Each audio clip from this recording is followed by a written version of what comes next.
भारत की तरफ से ये बात की गई है कि जी पाकिस्तान ने वहाँ पर हमला किया है और ये इससे पहले 2-3 साल तक एक खामोश ये रहा है बॉर्डर, और ये यहीं पर रुक जाए, ये हमारी दुआ है कि ये मामला यहाँ पर रुकें और ये आगे ना बढ़ें।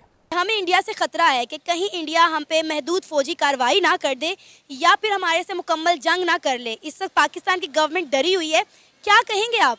इस बॉर्डर को, पाकिस्तान इंडिया बॉर्डर और एलओसी को उन्होंने दोबारा कशीदा करना है। पुंछ जिले की तहसील सरनकोट में दहशतगर्दों और फौज के दरमियान एनकाउंटर शुरू हो गया है। जिला पुंछ के इलाके सरनकोट में भारतीय फौजी काफिले पर हुर्रियत पसंदों के हमले का इल्जाम भी फौरन पाकिस्तान पर लगा दिया गया। कहीं से कोई ग्रुप उठेगा और जरूर कहेगा कि जी रिस्पॉन्सिबिलिटी लेगा उसके ऊपर, अगर वो ग्रुप पाकिस्तान में है या दावा किया जाता है कि है, क्योंकि हम तो हर एक को मना कर देते हैं, यहाँ तो कोई है ही नहीं। 10 साल तक हम उसामा बिन लादेन को खिलाते रहे और हमें पता ही नहीं था, हम इतने बेखबर लोग हैं। और वो तो था भी इसलिए कहाँ पे, हमारे बिल्कुल जो बेस है उसके साथ है। मतलब ये चीज, ये एक बड़े तवील अरसे के बाद ये पाकिस्तान और भारत के दरमियान इस तरह का वाकयात हो रहे हैं कि मतलब एक कशीदगी जो है वो बढ़ रही है। ठीक है, पाकिस्तान के जनरल आसिम मुनीर साहब, तो पहले तो मैं आपको बता दूं कि दो चीजें हुई। एक कि यहाँ पर उनका ऐसा कोई इस्तकबालिया नहीं हुआ, he was not received very well, लेकिन अब वो कशीदगी बढ़ गई है पिछले चंद घंटों में, या जैसे भी आप कहें, और शायद ये और बढ़ जाए क्योंकि पाकिस्तान उनकी तरफ से जब ये बात की गई है। नमस्ते दोस्तों, जय हिंद। हिंदुस्तान स्पेशल में आपका स्वागत है। दोस्तों, जम्मू कश्मीर के पुंछ जिले में आतंकियों द्वारा किए गए हमले में 5 जवानों की शहादत की घटना ने हर किसी को झंझोड़ कर रख दिया।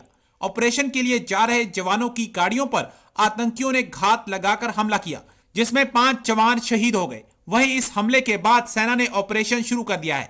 करीब 15 घंटे से आतंकियों और सेना के बीच मुठभेड़ जारी है। इसी बीच जानकारी मिली है कि आतंकियों ने जिस इलाके में सेना की गाड़ी को निशाना बनाया वहां रेकी हुई थी।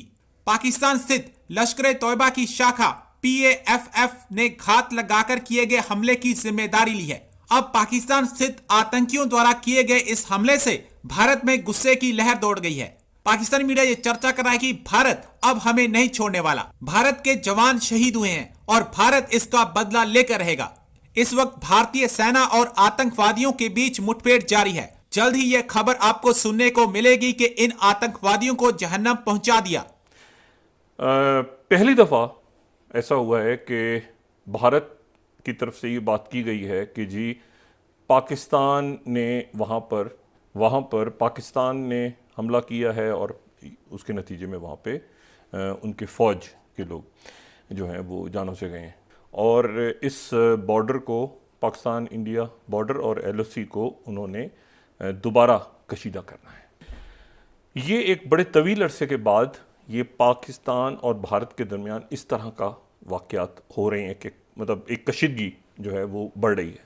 ठीक है, और ये इससे पहले 2-3 साल तक एक खामोश ये रहा है बॉर्डर, और ये यहीं पर रुक जाए, ये हमारी दुआ है कि ये मामला यहाँ पर रुकें और ये आगे ना बढ़ें, क्योंकि ये बड़ी मुश्किलों के साथ ये जो वाहिद अगर कोई चीज़ अच्छी इसमें नज़र आ रही है पूरे मंजरनामे में, तो ये है कि वो पाकिस्तान और इंडिया के दरमियान कशीदगी बॉर्डर्स पे नहीं है। पिछले मतलब कई सालों से कशीदगी नहीं है, लेकिन अब वो कशीदगी बढ़ गई है पिछले चंद घंटों में, या जैसे भी आप कहें, और शायद ये और बढ़ जाए क्योंकि पाकिस्तान उनकी तरफ से जब ये बात की गई है तो पाकिस्तान की तरफ से ये बात आई है कि ये तो फॉल्स फ्लैग है, और पाकिस्तान के अंदर एक हिजान और अफरा तफरी और कशीदगी ये अरूज पे नहीं है अभी ये और बढ़ेगी आगे। इसकी जो, क्योंकि फैसले आएंगे, उसके बाद इलेक्शंस, गिरफ्तारियाँ, नाहलियाँ, किसको क्या, तो एक मजबूरी वो हम देख रहे हैं। अच्छा, अब मैं जो बात कह रहा हूँ वो मैं इसलिए कह रहा हूँ क्योंकि पाकिस्तान जुड़ा हुआ है अपने आसपास के सारे मामलात के साथ, और यहाँ पर इस्तेकाम अभी नहीं है, क्योंकि कहते हैं ना डेमोक्रेसी इज़ क्योटिक। ये नहीं कि मतलब है कि मैं कोई जमहूरियत के ख़िलाफ़ बात कर रहा हूँ, लेकिन इट्स ऑलवेज क्योटिक।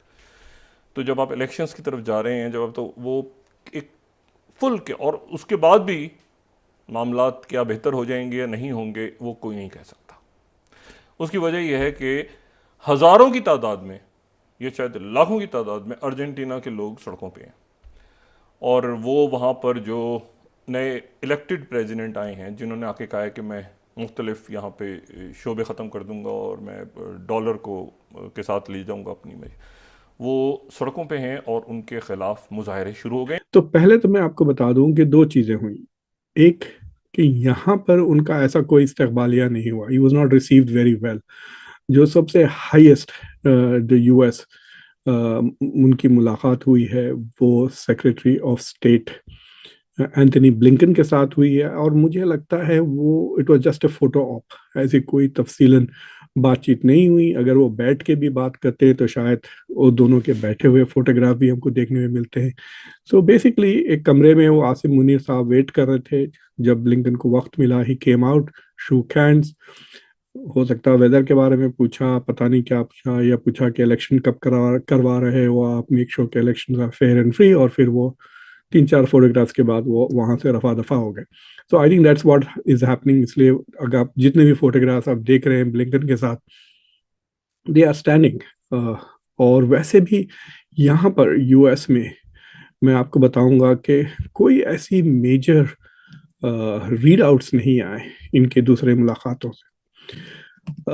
मैं एक स्टेप पीछे लेकर आपको एक लीगल कॉन्सेप्ट के बारे में बताता हूँ कि जब हम बात करते हैं अथॉरिटी, सॉवरेंटी, पावर की, तो we talk about de jure and de facto authority. यानी de jure वो अथॉरिटी है जो you have by virtue of law.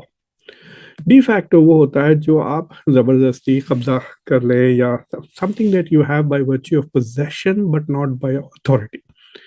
मिसाल के तौर पे आप एक गांव ले लें जिसमें आप भी रहते हैं, मैं भी रहता हूँ, और चंद लोग रहते हैं, और गाड़ी, उस गांव में सिर्फ एक ही गाड़ी है जो मैंने खरीद के लेकर आई, लेकिन उस गांव में गुंडा है जो मुझे मार पीट के मेरी गाड़ी वो कब्जा कर लिया है, वो ही चलाता है गाड़ी।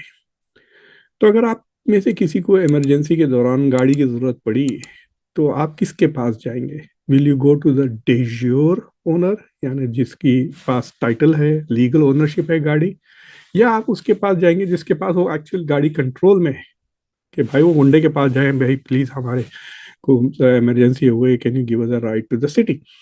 तो ये चीज है। तो जब पाकिस्तान के साथ जब फॉरेन गवर्नमेंट्स डील करते हैं तो द de jure यानी लीगल अथॉरिटी तो उनके इलेक्टेड गवर्नमेंट के पास होती है, इलेक्टेड प्राइम मिनिस्टर के पास होती है, उनके जो प्रेसिडेंट है उसके पास होती है, लेकिन जो de facto पावर होता है वो उनके जनरल चीफ ऑफ स्टाफ का होता है।